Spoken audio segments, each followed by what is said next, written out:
Family tells me Sariyah was on her way to see her mother for Mother's Day weekend when she was killed. She was a track star here at UIC who also worked with at-risk youth during the summer months. 4 a.m., Interstate 88, Sugar Grove, Illinois. The highway is empty, cold, the kind of quiet that feels wrong at that hour, like the road itself is holding its breath. No gas stations lighting up the exit ramps, no truck stops, just pavement, darkness, and the low hum of tires pushing west. Inside one set of headlights, two best friends. Two girls from DeKalb, Illinois.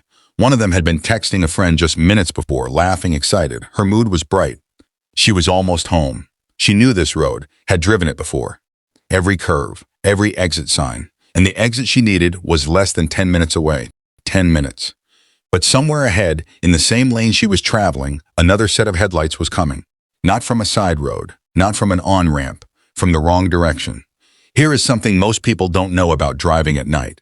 When headlights appear in your lane, your brain doesn't automatically scream danger. It rationalizes. It tells you those lights are in the next lane over. That the driver will move. That everything is fine, until the last second when it isn't. At milepost 112.25, two vehicles collided head-on at a combined speed likely exceeding 130 miles per hour. First responders arrived at 4:16 a.m. Both vehicles were unrecognizable. All three people inside were gone. 3 lives. 16 minutes between the last text message and the first 911 call. One stretch of Illinois highway on Mother's Day weekend. And the question I have not been able to stop thinking about since I found this story is simple. Who was coming the other way, and why? Stay with me until the end of this video, because I am going to share a safety tip that most people will scroll right past. And on a dark highway at 4 a.m., it might be the one thing that saves your life or someone you love. Welcome to True Crime Footprint, where we unveil the darkest mysteries and the most terrifying true crime tales. Kindly hit that like button, subscribe to this channel, and turn on the notification bell so you never miss any of our new stories. Your support keeps these stories alive. Her name was Sariyah Watson, born December 13, 2004, at Kishwaukee Hospital in DeKalb, Illinois. The daughter of Antonio Watson, a DeKalb County Sheriff's deputy, and her mother, Sariyah Williams. From the very beginning, Sariyah was different. Her father spotted it when she was 5. That thing in her legs, that fire. He enrolled her in the DeKalb Husky Track Club, and she took off. By middle school, she wasn't just fast, she was winning. Back-to-back 400-meter state titles. In middle school, let that sit for a second.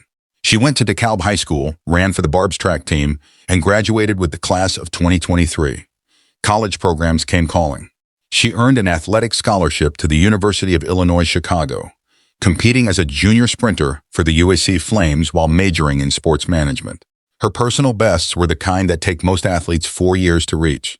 A 12.76 in the 100 meters, a 26.46 in the 200, and 8.10 in the indoor 60. But here's the part that never makes the highlight reels. Every summer, Sariyah left the track and flew to Seattle, Washington, to work as a mentor for at-risk youth. A college athlete on a scholarship, giving her off-season to kids who needed someone to show up for them. She was planning to go back in the summer of 2026. 2 days before she died, on Friday, May 8th, she competed at a collegiate track meet. Her lifelong friend and fellow competitor Mariah Gonzalez was in the crowd watching her run. Nobody in that building knew it was the last time. She ran faster than almost every college sprinter in Illinois. But on the morning of May 10th, speed could not save her. If this story is already getting to you, that feeling is the whole point. The people in these stories were just living their lives. So were the people who loved them. Subscribe to True Crime Footprint right now, because the next story might hit even closer to home, and you will want to be here when it does. The passenger seat belonged to Heaven Williams, same age as Sariyah, same high school, same graduating class of 2023. Their friendship didn't start on a track. It started in 6th grade orchestra. Sariyah on violin, Heaven on viola, two girls from DeKalb who found each other in music before they found each other in everything else. While Sariyah ran, Heaven healed. She was working professionally as a caregiver while completing her prerequisites for nursing school. People who knew her said she had a quality you simply cannot teach. She made the people around her feel safe. Her aunt, Chanel Martin, put it simply, Heaven was the absolute reflection of her name. That night, the two of them were on a mission. A good one. They were driving overnight from Chicago back to DeKalb to surprise Sariyah's mother, Sariyah Williams, for Mother's Day. No big announcement, no party planned. Just two best friends showing up at the door because they wanted to. Within the hour before the crash, Sariyah's friend Jania Bowman was texting her. Sariyah was in good spirits, laughing, talking about being almost home. Nothing in those messages suggested anything was wrong, because nothing was wrong on their end. You know that feeling when you're almost somewhere familiar and your whole body just starts to relax? That's exactly where she was, and that's exactly when it happened. Most people watching this right now won't subscribe. They'll feel something, keep scrolling, and miss the next story. If you have a close friend, a sister, or a daughter who drives home late at night, hit subscribe. Not for the algorithm, for them. Family and friends are mourning the 21-year-old Sariyah Watson, a junior here at UIC, who is also a member of the women's track and field team. Illinois State Police say Watson was riding in a car early Sunday morning on Interstate 88 near Aurora when a wrong-way driver crashed head-on into her vehicle. The driver and Sariyah were killed. Sariyah's best friend, who's now been identified as 21-year-old Heaven Williams, was also in the car with her, and she was also killed. Sariyah was on her way to visit her mother for Mother's Day when their lives were cut short. Family says Sariyah was a standout sprinter for UIC, who was also majoring in sports management. She also loved children. During the summer months, she worked with at-risk youth in Seattle. People have been reaching out to me all day, all yesterday, all this morning, and just how Sariyah touched them so much.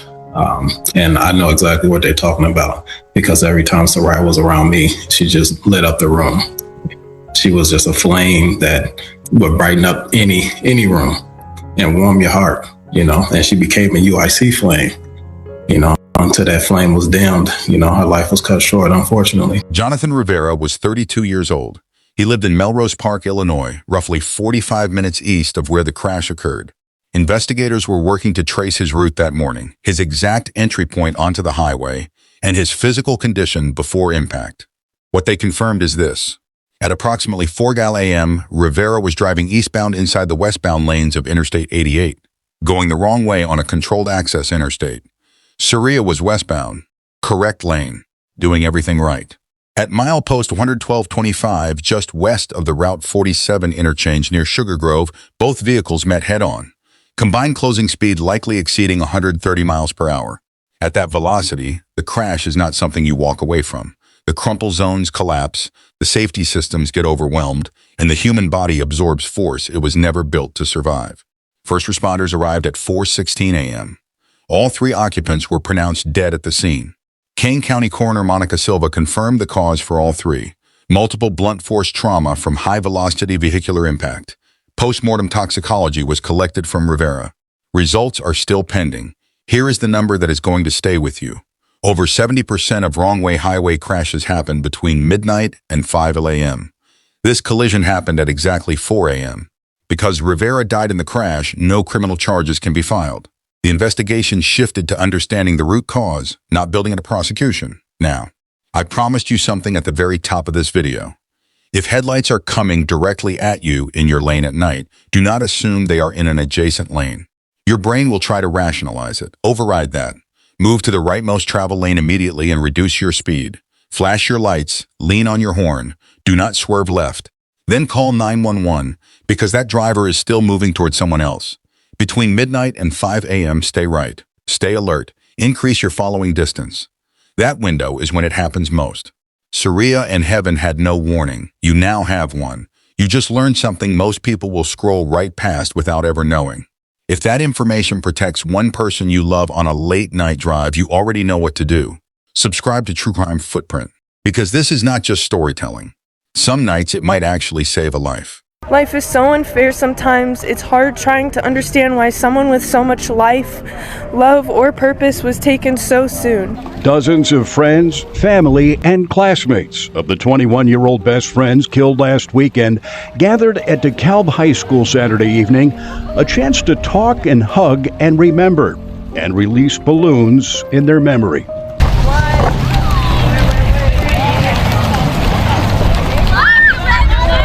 Sariyah Watson, a track athlete at the University of Illinois, Chicago, and one of her best friends, Heaven Williams, with whom she ran track in high school, were in a car heading home for Mother's Day last weekend on I-88 near Aurora when they were struck head-on by a wrong-way driver. all 3 people were killed.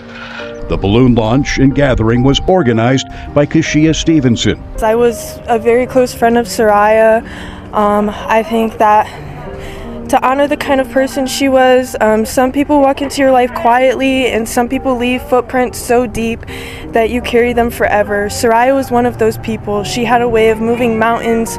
After the balloon launch, the crowd walked a lap around the DeKalb High School track, Heaven's aunt remembering her spirit and generosity. It's what we are all kind of pulling from right now as we're moving through this, how we can embody what she somehow was able to master in 21 years, which is just the power of love. 6 days after the crash, people gathered at the DeKalb High School track, the same track where Sariyah Watson ran her fastest races, where she trained before most of DeKalb was even awake. On May 16, 2026, her friends, teammates, and family walked a ceremonial lap on that same ground. Raven Meeks and Kashia Stevenson organized the memorial. Pink and white balloons were released into the sky above DeKalb. No announcer, no competition.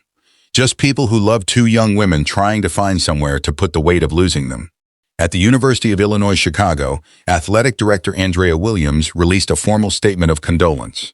Grief counseling was established for student-athletes and coaching staff processing the loss of one of their own. GoFundMe campaigns were launched for both families to cover the sudden costs of funerals, burials, and cremations. The response from DeKalb and the broader athletic world came fast and wide. Here is what I keep coming back to. Sariyah's family home was near the I-88 corridor. She had driven that stretch before. She knew those exits by heart. She was under 10 minutes from the front door when it happened. She was not reckless. She was not careless. She was not making bad decisions. She was just almost home. And heaven was right beside her, the same way she had been since 6th grade, since orchestra class, since 2 girls from DeKalb found each other and never really let go.